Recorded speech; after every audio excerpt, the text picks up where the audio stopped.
Friends, welcome back. तो friends, अभी का वीडियो है Russian Ukraine war, Moscow sink, India cancels MI-17 helicopter deal with Russia.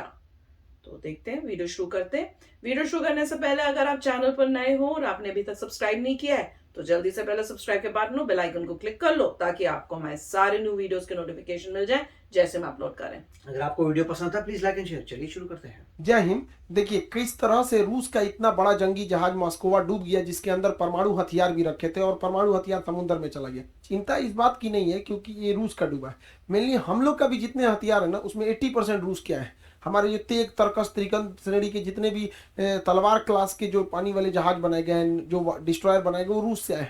तो रूस क्यों नहीं बचा पाया इससे, और क्या कारण है कि भारत रूस से 48 MI-17 हेलीकॉप्टर की डील को रद्द कर दिया। देखिए रूस की जो जहाज था मॉस्को, ये काफी पुराना था लेकिन यह काला सागर का एकदम दबदबा था, लेकिन इसे एक मामूली मिसाइल से मार के गिरा दिया गया क्योंकि इसे सेचुरेट कर दिया गया। इसके ऊपर S-300 मिसाइल डिफेंस सिस्टम लगा हुआ था। अब कोई भी मिसाइल डिफेंस की दो खराबी होती है। पहला कि वो एक लिमिटेड नंबर के मिसाइलों को ही मार सकता है। जैसे S-300 को ऐसा माना जाता है कि एक साथ ये 20 मिसाइलों को टैकल कर सकता है, 20 से 30 मिसाइलों को टैकल कर सकता है। अब इसे सेचुरेट करने का पहला तरीका ये होता है कि इसके ऊपर एक ही बार 50 ठो मार दीजिए, तो 20 ठो को तो ये काउंटर कर देगा, 20 से 30 को, बाकी कोई ना कोई तो जाके इस पे हिट करेगा। तो एक नंबर से इसे सेचुरेट कर देते हैं। नहीं तो एक टाइमिंग भी होता है, कितने टाइम में मार सकता है, एक ही टाइम पे मार दे खूब ज्यादा यहाँ पे। तो मेनली यहाँ पे खेल नंबर्स का होता है। तो यहीं पे हुआ, इस मिसाइल को सेचुरेट करके और पिन पॉइंट एक्यूरेसी के साथ से यूक्रेन इसमें मारा था। जब यूक्रेन इस बड़े से जंगी जहाज को मारा तो इसका मिसाइल डिफेंस सिस्टम भी काम नहीं कर पाया और इसे मारने में सबसे ज्यादा मदद किया था अमेरिका का सिस्टम। देखिए इन जहाजों को मिसाइलों से बचाया जा सकता है। भारत को अपने जहाजों पर सैप सिस्टम को तैनात करना चाहिए। सैप सिस्टम क्या होता है, जैसे देखिए कोई दुश्मन का जहाज आ रहा है, अगर दुश्मन का जहाज अगर मिसाइल मार दिया है तो इस मिसाइल को मारने के लिए काउंटर मिसाइल तो मारे जाते हैं। अगर ये मिसाइल इसको नहीं मार पाया तो ये जब आ जाता है, अगर हमारा डिफेंस सिस्टम इसे नहीं मार पाया और ये मिसाइल इसके पास आ जाता है तो उस सिस्टम पे क्या काम करता है, ये डेक के पास साइड में ये सैप सिस्टम लगे होते हैं। ये सैप के अंदर ना मेटल्स यानी छड़ धातु के छोटे छोटे टुकड़े भरे होते हैं और इस सैप को जब फायर कर देते हैं सेफ सिस्टम को तो ये मिसाइल के चारों ओर एक दीवार बना देता है, सील्ड बना देता है। जैसे देखिए यहाँ पर ये जहाज है और ये जहाज अगर आप यहाँ हवा में देखिएगा तो ये क्या लगा हुआ है, सैप सिस्टम फायर किया हुआ है यहाँ पर। अगर इधर से कोई भी मिसाइल आएगी तो इसमें हवा में छोटे छोटे मेटल के टुकड़े तैर रहे हैं, यहीं पे मिसाइल को ब्लास्ट कर देगी और ये जहाज पूरी तरह से सेफ हो जाएगा। तो यूक्रेन ने जो हमला किया उस पर रूस का ना सैप सिस्टम काम आ पाया और ना ही उसका एयर डिफेंस काम आ पाया। हमें तैयार रहना चाहिए क्योंकि हमारे जो दोनों दुश्मन होते हैं पाकिस्तान और ये चाइना, ये यूक्रेन की तुलना में पावरफुल है यहाँ पर, इसलिए हमको इस पर मतलब अपने हिसाब से एक लेसन लेना चाहिए। अब ये काला सागर है, काला सागर में जो रूस का जहाज था इसे सैटेलाइट से देखा था अमेरिका ने और सैटेलाइट से इस जहाज को देखकर अमेरिका ने यूक्रेन को बता दिया और यूक्रेन इस पर कई डायरेक्शन से मार के इसे एक साथ मारा और टाइम सेचुरेटेड करके इस जहाज को डुबा दिया। अभी यूक्रेन एग्रेसिव हो गया है क्योंकि युद्ध जब लंबा जाता है तो दोनों ओर से घाटा होने लगता है। अब इसमें यूक्रेन की मदद अमेरिका कर रहा है, साथ में इलॉन मस्क की कंपनी जो स्टारलिंक है उसने भी वहां की सेना को और आम लोगों को डाटा प्रोवाइड कर दिया है अपने स्टारलिंक सैटेलाइट से। स्टारलिंक सैटेलाइट अंतरिक्ष में रहता है, ये डायरेक्ट मोबाइल से कनेक्ट नहीं हो सकता है। जिस किसी को भी स्टारलिंक का सैटेलाइट का कनेक्शन चाहिए होता है वो अपने यहाँ एक डिश का ये कनेक्शन लेता है और इसे अपने खुले में या कहीं पे भी आराम से इसे खोल सकता है। ये सैटेलाइट, ये जो सैटेलाइट है इसे इंटरनेट प्रोवाइड करती है और ये अपने अगल बगल के लोगों को इंटरनेट दे देता है। एक सर्टेन एरिया में ये काफी अच्छा प्रोवाइड कर देता है, इसमें टावर की जरूरत नहीं होती है। तो ये एलॉन मस्क की कंपनी ने यूक्रेन के सेना को, वहां के लोगों को कम्युनिकेशन में मदद कर दिया जिससे कि वहां के लोग यूट्यूब या सोशल मीडिया से अपने चीजों को पहुंचा सके और साथ में वर्ल्ड की सिंपैथी भी गेन कर सके। और यही अगर देखेंगे रूस के साथ तो उसका यूट्यूब लेके A to Z चीजों को काट दिया गया, इसलिए रूस ने धमकी भी दिया है कि वो अपने एंटी सैटेलाइट मिसाइल से इन स्टारलिंक के सैटेलाइटों को मार गिराएगा। रूस का सबसे खतरनाक एंटी जो सैटेलाइट मिसाइल है वो A235 PL9 नूडोल मिसाइल है। यह नूडोल मिसाइल किसी भी सैटेलाइट को मारने के लिए एकदम सटीक पिन पॉइंट एक्यूरेसी से मार के गिरा देता है। हालांकि अब तक एक भी मार के गिराया नहीं है लेकिन इसके पास ये क्षमता है, सैटेलाइट में मार के गिरा सकता है। भारत के पास भी ये क्षमता है, अंतरिक्ष की लड़ाई को लड़ सकता है। तो हमें हमेशा तैयार रहना चाहिए। अभी देखिएगा यूक्रेन जो है एकदम छोटा सा था, अमेरिका और यूरोप के अन्य देश बड़ा चालबाजी से ये काम किए कि रूस जैसे देश से लड़ने के लिए यूक्रेन को डिफेंसिव हथियार दे दिए। हथियारों की दो कैटेगरी होती है, एक ऑफेंसिव जो हमला करने के लिए होता है, जो रूस के पास भरपूर है, और एक डिफेंसिव जो बचने के लिए होता है। तो यूक्रेन को ऑफेंसिव न बल्कि डिफेंसिव हथियारें बहुत ज्यादा दे दी गई, जिसमें ये एंटी टैंक गाइडेड मिसाइल जो थी, आराम से इसे मैन पोर्टेबल एंटी टैंक मिसाइलें डाल दी गई। अब इसे ट्राइपोड पे रख के आराम से टारगेट लॉक करके और किसी भी टैंक को मारा जा सकता है, और टैंक वहां पे ध्वस्त हो जाता है, टैंक को ध्वस्त कर जाता है। तो अमेरिका और यूरोपीय देशों ने यूक्रेन को बहुत बड़ी मात्रा में ये सप्लाई कर दी, और इसे पहुंचाना इजी भी था। पोलैंड बॉर्डर से इसे यूक्रेन में ले आके पहुंचा दिया गया, और ये काफी छोटे होते हैं, कहीं पे भी छुप के इसे फायर किया जा सकता है। इससे रूस के टैंकों को बहुत ज्यादा क्षति पहुंची है। इवन रूस के टैंक जो है वो कई सारे टैंक यूक्रेन की सेना के पास आ गए। तो यूक्रेन की सेना के पास आज के समय में जितना यूक्रेन का टैंक नहीं है, उससे ज्यादा तो उन लोगों ने रूस के टैंक को पकड़ लिया है, और पूरी तरह रूस के टैंक ध्वस्त हो गए। इसलिए भारत को अपने अर्जुन टैंक पर वर्क ज्यादा तेज करना चाहिए। और अर्जुन टैंक के लिए अच्छी बात यह है कि बहरीन को भारत ने अपना अर्जुन टैंक बेचना चालू भी कर दिया। ये बहुत बेहतरीन टैंक है, मेन बैटल टैंक है। भारत इसे बहरीन देश जो है उसे निर्यात भी कर दिया अर्जुन टैंक को। रूस के साथ एक और समस्या है, रूस की अर्थव्यवस्था अभी गिर चुकी है, उसके पास उतने पैसे नहीं है। रूस जो क्या कर रहा है, शुरुआती दौर में रूस की टैक्टिक्स यही रही थी कि वो नॉन प्रेसिजन मिसाइलों को मारा था। देखिए, प्रेसिजन गाइडेड मिसाइल उसे कहते हैं जो एकदम एक्यूरेट, उसके अंदर रडार लगा होता है, लेजर गाइडेड होती है, एक्यूरेट एक्यूरेसी से जाके वो मिसाइल मारती है। इस मिसाइलों की खासियत ये होती है कि बहुत ऊंचाई से भी मारा जा सकता है, बहुत सटीक मिसाइल मार देती है, निशाना लगा देती है, लेकिन ये काफी महंगी होती है, जिस वजह से रूस इन मिसाइलों को बचा के रखा है, और वह बिना गाइडेड मिसाइलों को अपनी जहाजों में लगा रहा है, क्योंकि ये गाइडेड प्रेसिजन गाइडेड मिसाइल काफी महंगी होती है। तो रूस के पास उतने पैसे नहीं है, इसलिए वो शुरुआती लड़ाई में अनगाइडेड मिसाइलों को गिरा रहा है। अब ये अनगाइडेड जो बम होते हैं, इन्हें गिराने के लिए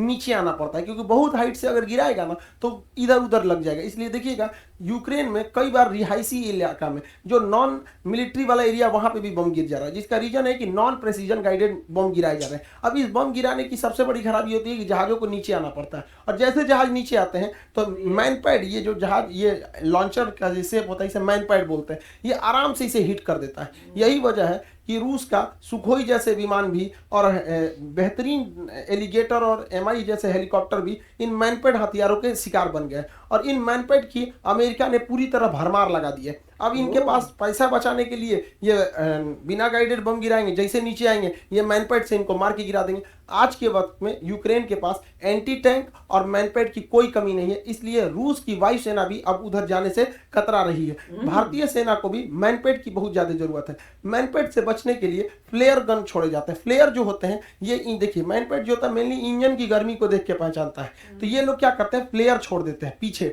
ये फ्लेयर छोड़ देते हैं पीछे, जिससे कि ये भटक जाता है। लेकिन आजकल एकदम एडवांस आ गए हैं, जिससे ये नहीं भटकता है। भारतीय सेना पिछले 6 सालों से ऐसे मैनपेड की डिमांड कर रही है, और भारतीय सेना को ऐसे 1000 मैनपेड की जरूरत है, लेकिन ये पिछले 5 सालों से उन्हें ये नहीं दिया गया। और इस साल सेना ने अपने बजट से जब खरीदा तो महज 58 खरीदा है। सोचिए हम लोग अपनी सेना से कितनी लापरवाही कर रहे हैं, खास करके ऐसे डिफेंसिव हथियार को। ये तो हर कंपनी के पास एक होना चाहिए यहाँ पर, तो ये काफी ज्यादा जरूरत है, खास करके जब हम दो ऐसे अपने पड़ोसियों से घिरे हुए हैं यहाँ पर। तो भारत ने इस सब को देखते हुए रूस से जो 48 Mi-17 हेलीकॉप्टर खरीदे जा रहे थे, उसकी डील को रद्द कर दिया। ये वही हेलीकॉप्टर है जिसमें हमारे सीडीएस बिपिन रावत जी का एक्सीडेंट हो गया था मौसम खराब होने की वजह से।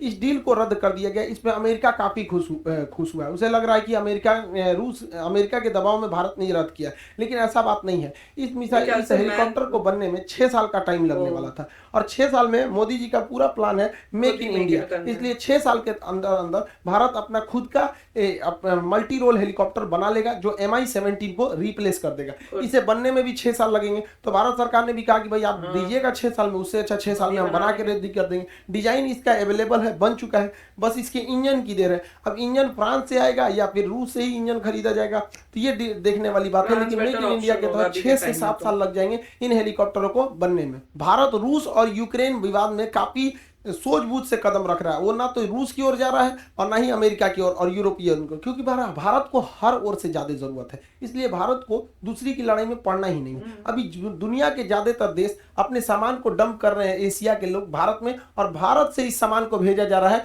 यूक्रेन में। अब इसी दौरान जापान ने अपना एक सैन्य जहाज भेज दिया और इस सैन्य जहाज में मदद राशि दी गई थी, कुछ खाने पीने के सामान थे, दवाइयां थी। अब ये सैन्य जहाज आया दिल्ली और दिल्ली से जाने के लिए रवाना हुआ यूक्रेन के लिए। भारत सरकार ने मना कर दिया कि हम किसी भी सैनिक जहाज को अलाउ नहीं करेंगे। अब इस सैनिक जहाज भले था लेकिन इसके अंदर मानवीय मदद की चीजें रखी गई थी। अब जापान इस पर गुस्सा हो गया कि भारत ऐसा क्यों कर रहा है। भारत का स्पष्ट कहना था कि बहुत सारे लोग जो आम नागरिक हैं अलग अलग देशों के, वो कहां पहुंच जा रहे हैं, यूक्रेन पहुंच जा रहे हैं। तो क्या पता इसमें कोई जापानी जाके यूक्रेन चला जाए और वो यूक्रेन चला जाए और रूस से हमला कर दे, तो कल को रूस कहेगा कि यूक्रेन में यह आदमी जो आया है वो भारत होके आया, तो हम ऐसे बवाल में नहीं पड़ेंगे। आपको सामान पहुंचाना है नॉर्मल जहाज से पहुंचाइए, मिलिट्री जहाज से नहीं पहुंचा सकते। भारत दोनों ओर बैलेंस करके चल रहा है। अभी भारत में ये जो ब्रिटेन के प्रधानमंत्री ये आए हैं, जॉनसन बेबी, ये खरगोश बोरिस जॉनसन, वही जॉनसन बेबी वही इसको, ये कुछ ज्यादा ही होशियार बन रहे हैं। ये भारत पर दबाव बना रहे हैं कि भारत यूक्रेन पर क्यों नहीं कुछ बोल रहा है, यूक्रेन को क्यों मरता छोड़ रहा है यहाँ पर। तो इस पर एस जयशंकर ने बहुत बढ़िया भिगा के तमाचा दिया इन लोग को। एस जयशंकर ने कहा है कि यूरोपीय देश तथा अमेरिकी देशों को बहुत अच्छे से चिंता है यूक्रेन की, लेकिन ये लोग कुछ नहीं बोलते हैं जब इन लोगों ने अफगानिस्तान को मरता हुआ छोड़ दिया था। याद कीजिए, अफगानिस्तान से लोग जहाजों से गिर गिर के भाग रहे थे। क्या अफगानिस्तान से भी खराब हालत हो गई है यूक्रेन की? तो एस जयशंकर साहब ने बहुत अच्छा जवाब दिया है। ये लोग अभी मीटिंग में आए हुए हैं। भारत में एक बहुत बड़ी मीटिंग चल रही है राष्ट्रपति भवन में, जिसे कहते हैं राइसिना डायलॉग। उसमें एस जयशंकर साहब ने इस जॉनसन बेबी को अच्छा से समझा दिया है। बहुत सारी मल्टीनेशनल कंपनी थी जो अपना मतलब पूरा सेटअप बंद कर दिए हैं रूस में, जैसे माइक्रोसॉफ्ट ने बहुत पहले मना कर बैन कर दिया था। जितनी भी मोबाइल निर्माता कंपनी थी उन लोगों ने बंद कर दिया था। अभी क्या है कि रूस के अंदर जो डेली यूज की चीजें हैं उसकी भी शॉर्टेज देखी जा रही है। जो डेली यूज की मसालों की, खाने पीने की चीजों की, कॉफी की, इन सभी चीजों की काफी कमी देखी जा रही है। अब इन कमियों को दूर करने के लिए भारत आगे आ रहा है और भारत के व्यापारियों को भी सोचना चाहिए कि हर काम में सरकार आगे नहीं बढ़ेगी, आप अपना आगे बढ़िए, क्योंकि आजकल वैश्वीकरण का दौर चल रहा है। एक व्यापारी दूसरे जगह आराम से कांटेक्ट कर सकता है। तो उन लोगों को भी जो इंटरनेशनल मार्केट में लगे हैं उन्हें जल्दी से जल्दी मार्केट को वहां शिफ्ट करना चाहिए। ये बहुत बेहतरीन मौका है, इन्हें नहीं गंवाना चाहिए। याद कीजिए, जब चाइना कोरोना फैला था तो चाइना पूरी दुनिया में पीपी किट बांट रहा था। सोचना, पहले वही फैलाया, उसके बाद खुद भी बांटने लगा। तो ये मौका है भारतीयों के लिए रूस को ये सब चीजें पहुंचाने के लिए, ताकि रूस की अर्थव्यवस्था भी बची जा सके, रूस के लोगों का मनोबल भी बचा जा सके और हमारा व्यापार भी बहुत अच्छे से चल सके। युद्ध काफी लंबा हो जाने से ये यूरोप के लोग जो पहले डर रहे थे रूस से, अब ये रूस से डरना छोड़ दिए हैं। इसमें सबसे तेज आगे कूद रहा है पोलैंड। ये पोलैंड भुला गया है कि द्वितीय विश्व युद्ध में जर्मनी सबसे पहले इन्हीं को थूरा था यहाँ पर। अभी इनको भी थूर देगा रूस तो शांत हो जाएंगे यहाँ पर। देखिए, यूक्रेन को अपने लिए लड़ाई लड़ता तो समझ में आता है, सजुरा अमेरिका के चढ़ाने पे लड़ाई लड़ गया है। अब पूरी देश की अर्थव्यवस्था की ऐसी तैसी करके रख दिया है यहाँ पर। तो यहाँ पर पोलैंड कह रहा है, भारत पे दबाव बना रहा है कि G20 में रूस को बाहर कर दो। अब पोलैंड खुद G20 में नहीं आता है और भारत को कह रहा है कि आप G20 में रूस को बाहर कर दो। भारत ने स्पष्ट कर दिया है कि रूस और भारत की जो दोस्ती है ये लिमिटलेस है। आप अभी कुछ दिन पहले देखे होंगे कि चीन के विदेश मंत्री आए थे और हमारे विदेश मंत्री एस जयशंकर साहब से मिले और बोरिया बिस्तर बांध के चल गए। उन्होंने कहा कि मोदी जी से भी मिलना चाहते हैं। मोदी जी ने कहा कि हमारे पास टाइम नहीं है, अभी नहीं मिलेंगे। और उसी के 2 दिन बाद रूस के विदेश मंत्री आए, वो एस जयशंकर साहब से भी मिले और मोदी जी से भी मिले। मोदी जी भी भिगा के मारने में एकदम स्पेशलिस्ट हैं। आई होप आप इस डिस्प्यूट को समझ गए होंगे। और एनडीए का जो अभी एग्जाम हुआ है उसमें एक लड़का था जो एनडीए में एडमिशन लिया था, वो हमसे यही कह रहा था कि सर हमें पता है कि मेरा एनडीए में नहीं होगा, लेकिन आपकी फीस इतनी कम है कि हम एनडीए में एडमिशन ले लिए, क्योंकि आप बाकी जगह पे जाइए देहरादून, दिल्ली वगैरह में तो 40-40 हज़ार ले रहे हैं लोग। तो उसने कहा कि सर फीस बहुत कम है इसलिए हम एनडीए में एडमिशन लिए, मेरा होगा नहीं। और उस गधा का जब एग्जाम हुआ तो मिला रहा करा कि सर मेरा कंफर्म हो जाएगा, अब हमको एसएसबी की तैयारी करनी है। तो देखिए, जो भी एग्जाम्स होते हैं खास करके एनडीए वगैरह जी, इसमें एक खास स्ट्रेटजी चाहिए। बहुत ज्यादा पढ़ने के लिए नहीं, फौज में जाना है, कुछ स्ट्रेटजी चाहिए यहाँ पर, तो उसी स्ट्रेटजी से होता है। तो अभी जितने लड़के एनडीए के लिए सीरियस है, देखिए फीस कम होने की वजह से मजाक वाले लड़के नहीं आएंगे। जो सीरियस है, जिनके एकदम इस बार ले ही लेना है जॉब, वो लोग इसमें आएंगे। इस बार पूरी टीम रेडी है, ये पूरी टीम हम लोग की पूरी तरह से तैयार हो गई है। Prashant sir, Ravi sir, Priyanshu sir, आपकी कल्याणी मैम, सारे लोग एकदम पूरी तरह से इस बार एनडीए 2 को और बेहतर बनाना है यहाँ पे, ताकि बेहतरीन ढंग से रिजल्ट हो सके। प्रशांत सर मैथ के क्लास लेंगे यहाँ पर,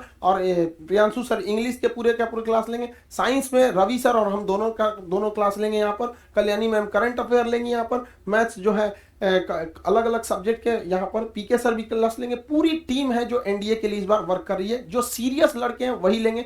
बहुत सारे लड़के ऐसे होते हैं जो सीरियस नहीं रहते हैं, उन लोग जो सीरियस नहीं रहते हैं, पढ़ाई के लिए कम से कम सीरियस होना जरूरी है। देखिए इस बार एनडीए और एयरफोर्स के जो बैच हैं वो ऑफलाइन भी है, तो जो पटना आ सकते हैं, ऑफिस आ सकते हैं, तो आप लोग यहाँ भी आके इंक्वायरी कर सकते हैं और यहाँ पे भी आके क्लास कर सकते हैं। क्योंकि बाकी अन्य जगहों पे जो लड़के यहाँ से जाते हैं तो 30,000 40,000 रुपए बाहर लिए जाते हैं। तो ऐसे लड़के जो इतने महंगे फीस को अफोर्ड नहीं कर सकते हैं, तो वो भी आके इजीली पढ़ सकते हैं। इस बार आप लोग का एकदम नॉमिनल, एकदम मिनिमम फी में यहाँ पे भी आप लोग को कर सकते हैं। तो जो पास के हैं वो ऑफलाइन आके पढ़ सकते हैं, जो दूर के लड़के हैं, दूर दराज के लड़के, वो ऑनलाइन भी आके, ऑनलाइन ईजी होता है कि ऑनलाइन वो पढ़ सकते हैं वहाँ पर। तो आप लोग को जो सुविधा लगे उस हिसाब से आप लोग को इसको बैच को इनरोल हो जाएगा। इस बार एनडीए में काफी अच्छा टाइम मिलेगा आपको, सितंबर के फर्स्ट वीक में, तो काफी अच्छा टाइम है। हम लोग का पूरा टारगेट है कि जुलाई लास्ट तक हम लोग जुलाई महीने में सिलेबस खत्म कर दे और पूरा अगस्त प्रैक्टिस सेट करें, ताकि प्रैक्टिस पर ही पूरा रिजल्ट होता है। इस बार भी जो रिजल्ट जिन लड़कों का हुआ वो प्रैक्टिस पर ही ज्यादा जोर दिए थे, तो आप इसको समझेंगे। और एयरफोर्स के रिजल्ट भी बहुत जल्दी आप ऐसा खबर आ रहा है कि आ जाने वाला है।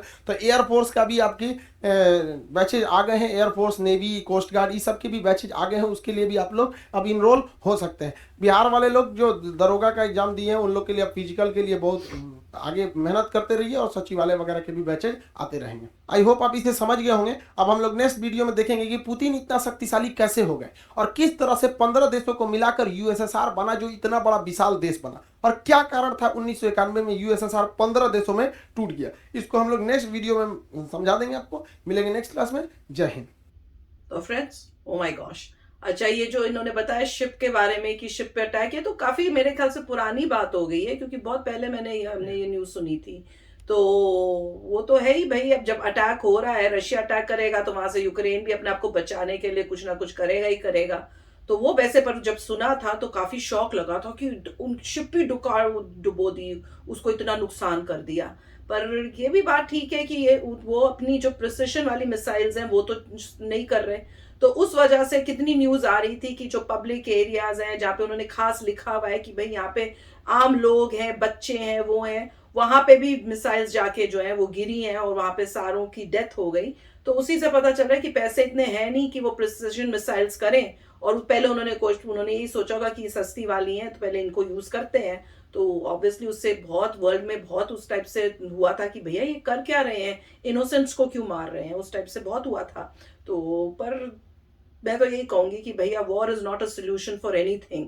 देख लो कितने टाइम से चल रहा है और दोनों कंट्री सफर कर रही हैं। ऐसा नहीं कि जो अटैक कर रहा है वही सफर कर रहा है या जिस पे अटैक हो रहा है वही सफर कर रहा है। दोनों कंट्रीज जो है वो सफर कर रही हैं और अभी तक जो है टॉक से कुछ सोल्यूशन मिला नहीं है। पर ये अच्छी बात है कि इंडिया और बाकी कंट्रीज जो है इसको स्टडी करके देख सकती हैं कि भैया हमें अपनी मिलिट्री में हमें क्या क्या चीजें इंप्रूव करनी है ताकि फ्यूचर में हम स्ट्रांग रहें। राइट, काफी अच्छा था। देखिए जो 2 दिन की वॉर होनी थी वो 2 महीने से ज्यादा हो गई है। तो अभी तो लग नहीं रहा कि कुछ हो पाएगा, क्योंकि रशिया जो है अब ईस्टर्न यूरोप यूक्रेन की तरफ चला गया है। पहले वो कीव को अटैक कर रहा था, वो ईस्टर्न यूक्रेन डॉनबास और लुहांस वहाँ पे अटैक करना शुरू कर रहा है। वहाँ पे थोड़े गेन्स हो रहा है। उसको पता चल चुका है कि सेंटर कीव को तो नहीं ले पाएगा, सिर्फ ईस्ट में ही थोड़ा बहुत रीजन ले सकता है। उससे क्या है, अब यूक्रेन और बोल्ड हो रहा है, क्योंकि उनको पता चल गया कि सिक्योर है उनकी कैपिटल, और काफ़ी पैसा भी दूसरी कंट्री से, यूरोप से भी आ रहा है, यूएस से भी आ रहा है, यूके से भी आ रहा है, सबसे पैसा भी आ रहा है, आर्म्स एम्युनिशन भी आ रहे हैं। साथ में एक मीटिंग हुई थी, वहाँ पे यूएस ने कहा है कि हम जो है कोशिश करेंगे, सिर्फ यूएस ने, यूएस और यूरोपियन यूनियन के, हम रशिया को जितना हो सके डैमेज करने की कोशिश करेंगे। उसके रिस्पांस में रशिया ने फिर गैस, अपनी नेचुरल गैस बंद कर दी पोलैंड को, और ये लेटेस्ट न्यूज़ है ना, पोलैंड और बल्गेरिया को अपनी गैस बंद कर दी, क्योंकि रशिया कह रहा था कि हमें रूबल्स चाहिए। तो पोलैंड और बल्गेरिया ने बोला हम नहीं देंगे, तो उन्होंने गैस बंद कर दी। पोलैंड कह रहा था कि by end of the year हम ऑलरेडी इंडिपेंडेंट होने वाले थे रशिया से, तो हमारा तो कोई प्रॉब्लम नहीं है और आसपास से ले लेंगे। बल्गेरिया 90% लेता था रशिया से, अब उसको यूरोपियन यूनियन के आसपास के लोग दे रहे हैं। अब इससे क्या, यूरोपियन यूनियन कह रहा है कि अब इमीडिएटली ग्रीन इनिशिएटिव्स पे ज़्यादा ध्यान करेंगे। हमें ऑयल का लफड़ा चाहिए ही नहीं, मतलब ज़बरदस्त रिसर्च करने वाले हैं वो ग्रीन में, मतलब जो भी विंड एनर्जी है, हाइड्रो इलेक्ट्रिक, मतलब जो भी जिसमें ऑयल आपको नहीं चाहिए, इलेक्ट्रिसिटी की कार्स आएंगी, तो ये सब तो काफ़ी अच्छा वीडियो था, वेरी नाइस। यस फ्रेंड्स, तो चलो आप भी शेयर करना अपने थॉट्स। चलते हैं, मिलेंगे नेक्स्ट वीडियो में बहुत ही जल्द। Till then take care and bye bye. तो अगर आप मेरे इस चैनल पे नए हो तो जल्दी से सब्सक्राइब के बटन को हिट करो और बेल आइकन को क्लिक करो, ताकि आपको मेरा जब नया वीडियो मैं लगाऊं आपको उसके बारे में जल्दी से पता चल जाए।